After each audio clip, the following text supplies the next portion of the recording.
আসসালামু আলাইকুম বন্ধুরা, ঈদ মোবারক।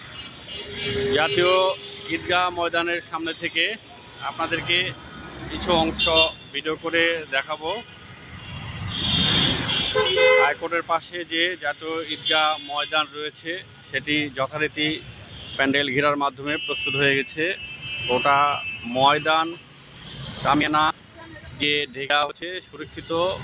এখানে না লাগবে রোদ, না কোনো বৃষ্টি পড়বে, এবং সুন্দর করে কার্পেট বিছিয়ে দেওয়া হয়েছে। আপনাদেরকে আমি একটু ক্লোজ করে দেখাই। ভিতরে পুরোটা একদম কার্পেট দিয়ে দেওয়া হয়েছে, জায়নামাজের ব্যবস্থা রয়েছে এবং আমাদের খুব সুন্দর আয়োজন করা হয়েছে। ইনশাল্লাহ এখানে যথারীতি ঈদের নামাজ অনুষ্ঠিত হবে। আর পাশে রয়েছে কন্ট্রোল রুম এবং প্রাথমিক স্বাস্থ্য সেবা কেন্দ্র। যদি হঠাৎ করে কেউ অসুস্থ হয়ে যায় তাহলে তার স্বাস্থ্যসেবা প্রদানের ব্যবস্থা করা রয়েছে। এবং পাশে আইনশৃঙ্খলা বাহিনী যে আইনশৃঙ্খলা নিয়ন্ত্রণ করবে তাদের জন্য কন্ট্রোল রুম রয়েছে। এবং এইটা হচ্ছে সাধারণ যারা মুসল্লি তাদের প্রবেশ পথ, তাদের প্রবেশের ব্যবস্থা করা হয়েছে এই পাশে। আর ভিআইপি যারা প্রবেশ করবে তাদের জন্য আরেকটা গেট রয়েছে, সেটা হাইকোর্টের ভিতর দিয়ে। আর এটা হচ্ছে সামনের অংশ, সামনে এই যে সৌন্দর্য, এই যে এই পাশে কদম ফোয়ারাটা পুরাটায় বিভিন্ন ধরনের রঙিন পতাকা দিয়ে সাজিয়ে দেওয়া হয়েছে।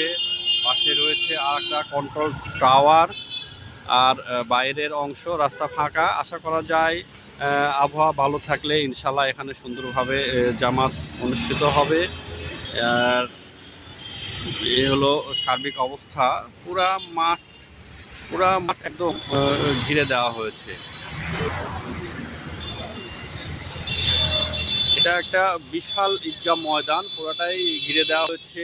এবং আরও কিছু শেষ পর্যায়ে কিছু গেটের যে অংশ, মানুষের প্রবেশদ্বার, সেখানে কিছু কাজ চলছে যেন সবাই নির্বিঘ্নে প্রবেশ করতে পারে, যেন কোনো প্রতিবন্ধকতা তৈরি না হয়। আর এই হচ্ছে ভিতরের অংশের অবস্থা।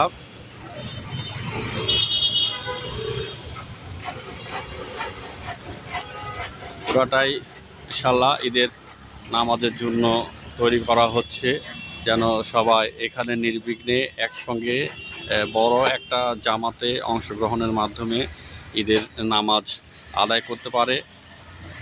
সারা মাস সিয়াম সাধনার মাধ্যমে তারা মুসল্লিরা যে ত্যাগ তিতিক্ষা অর্জন করেছে সেটার পরিপূর্ণতা ঘটবে এই ঈদের নামাজের মাধ্যমে। যারা কাছাকাছি আছি তারা তো আসবে, অনেক দূর দূর থেকেও মানুষ আসে এই ঈদের এই বৃহত্তর জামাতে অংশগ্রহণ করার জন্য। এইটা হলো মূল অংশ। আর আপনাদেরকে বাইরের আরও কিছু অংশ একটু দেখাই। ওই পাশ থেকে আরও কিছু অংশ দেখাতে পারবো ওই পাশে। এটা হলো এই দিকটা হচ্ছে যে ভার্সিটির অংশ, সেই দিকে রাস্তা। আর এই সামনে হচ্ছে এটা আসছে মতিঝিল পল্টনের দিক থেকে প্রেস ক্লাবের রাস্তা। আর এটা হচ্ছে মৎস্য ভবন কাকরাইল থেকে আসার রাস্তা, আপনারা নিশ্চয়ই জানেন। তো ইনশাল্লাহ সবাই আসবেন। আর এই পাশটাও পুরোটা ঘিরে দেওয়া হয়েছে। আর রয়েছে বিশুদ্ধ খাবার পানির ব্যবস্থা,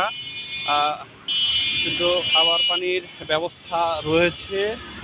আরও রয়েছে অজুর ব্যবস্থা। এই পাশে অজুর ব্যবস্থা করা হয়েছে, আপনাদেরকে দেখাবো। এই যে এগুলো হচ্ছে, এই আসলে আপনারা এই পাশ থেকে অজু করতে পারবেন।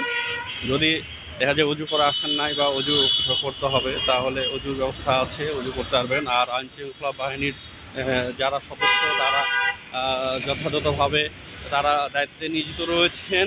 ওরা পরিস্থিতির আইন এবং স্বাভাবিক অবস্থা তারা সুশৃঙ্খল রাখার জন্য কাজ করে যাচ্ছেন। আর হচ্ছে এই দিকটা পুরাটাই ঘিরে দেওয়া রয়েছে, জায়গায় রয়েছে বিশুদ্ধ পানির ট্যাঙ্কির ব্যবস্থা রয়েছে।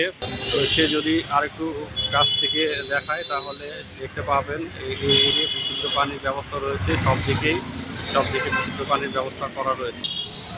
এবং পুরা রাস্তা বিভিন্ন রঙিন পতাকা এবং ঈদ মোবারক লেখা যে পতাকাগুলো রয়েছে সেগুলো দিয়ে সাজানো হয়েছে। সম্পূর্ণ এলাকাটায় এখন ঈদের আমেজ বিরাজ করছে এবং বাইরেও কিছু কিছু কিছু দূরে দূরে এভাবে পানির ট্যাঙ্কি দিয়ে বিশুদ্ধ পানির খাওয়ার ব্যবস্থা করা রয়েছে এবং এখানে রয়েছে মহিলাদের নামাজের ব্যবস্থা। চলুন আপনাদেরকে মহিলাদের যে প্রবেশ গেট সেটা দেখাই। এইখানে হচ্ছে এটা মহিলাদের প্রবেশ গেট। এই পাশ দিয়ে মহিলারা ঈদের নামাজ আদায় করার জন্য প্রবেশ করতে পারবে। মহিলাদের নামাজের অংশটা হচ্ছে ভার্সিটির দিকে আসতে যেই গেটটা পড়ে সেই পাশটা হচ্ছে মহিলাদের প্রবেশ গেট। সম্পূর্ণটাই এখানে ঘিরে দেওয়া রয়েছে।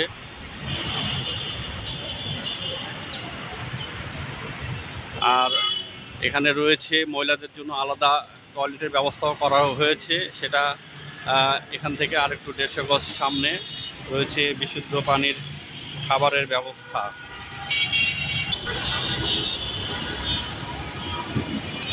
বাইরে মোবাইল টয়লেট এবং পানির গাড়ি রাখা হয়েছে যেন মানুষের প্রয়োজনে তারা নির্বিঘ্নে পানি সরবরাহ করতে পারে। আর এই পাশে বিদ্যুতের জেনারেটর রাখা হয়েছে যেন ঈদগাহ ময়দানে নির্বিঘ্নে বিদ্যুৎ সরবরাহ ব্যবস্থা করা সম্ভব হয়, যেন ফ্যানের বাতাসে মুসল্লিরা আরামে ঈদের নামাজ আদায় করতে পারে। এ হলো ঈদগাহ ময়দানের সার্বিক পরিস্থিতি। ঈদগাহ ময়দান থেকে আপনাদের আবারও অগ্রিম ঈদের শুভেচ্ছা জানায় শেষ করলাম। সবাইকে ঈদ মোবারক।